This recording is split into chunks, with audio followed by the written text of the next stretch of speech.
sometimes, to catch a killer in a crowd,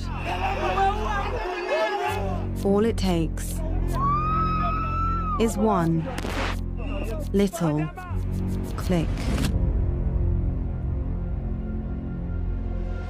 In June last year, blood was spilt on the grounds of Kenya's parliament. The month before, the government, led by its president, William Ruto, proposed its annual budget, the 2024 finance bill. If we are a serious state, we must be able to enhance our taxes. By raising taxes, it promised to address the country's growing debt problem. I vote yes. But many young Kenyans, nicknamed Gen Zs, didn't see it that way.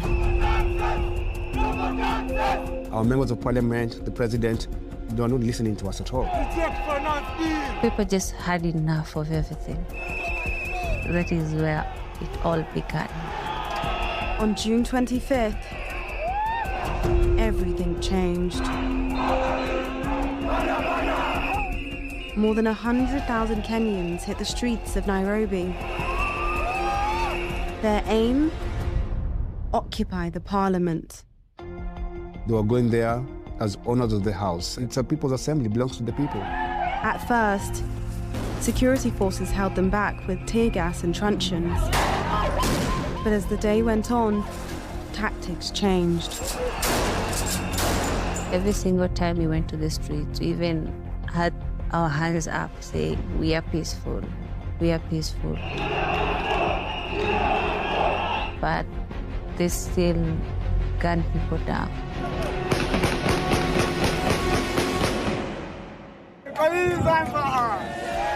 At least 3 young men were killed at Kenya's parliament: David Chege, Erickson Mutisia, and Eric Shieni. That evening, President Ruto gave his account of what had happened. Today, an otherwise legitimate expression of the fundamental rights and freedoms of assembly was infiltrated and hijacked by a group of organized criminals. Though he regretted the deaths, he thanked the security forces and placed the blame squarely with those he called organized criminals. Since then, no official investigation has been published, and no one held to account for the killings on June 25th. But BBC Africa Eye has been digging. We've mapped more than 5,000 photos and videos to reconstruct those killings. You could see he's clearly aiming, meaning he was aiming to kill as a message to them. Now, we can show you exactly what happened. We can pick out the killers in the crowd. We can reveal who they were working for. And we can offer an answer to one simple question. Was there any reason to spill blood on the grounds of Kenya's parliament?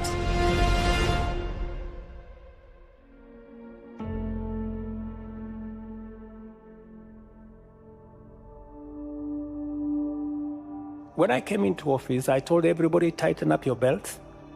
I am not going to preside over a bankrupt country. I am not going to preside over a country that is in debt distress.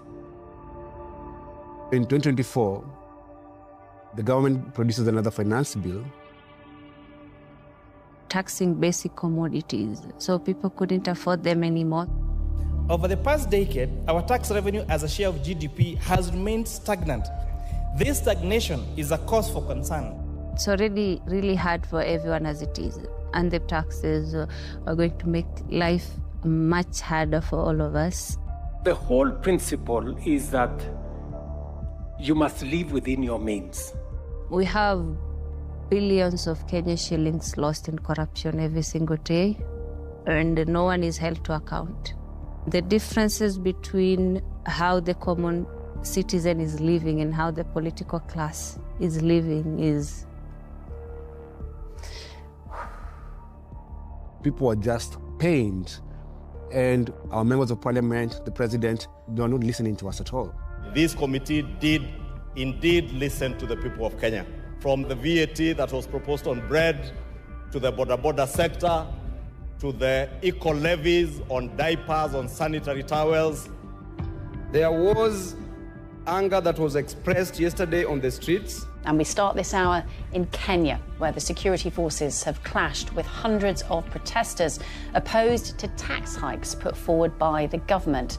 It was a Gen Z protest to begin with, young people. The protests, they're not only in Nairobi, they're across the country. For the first time, it was the Kenyan people, the working class, and the middle class, and the lower class against the ruling class. Even when we were on the streets, they don't understand why we are there.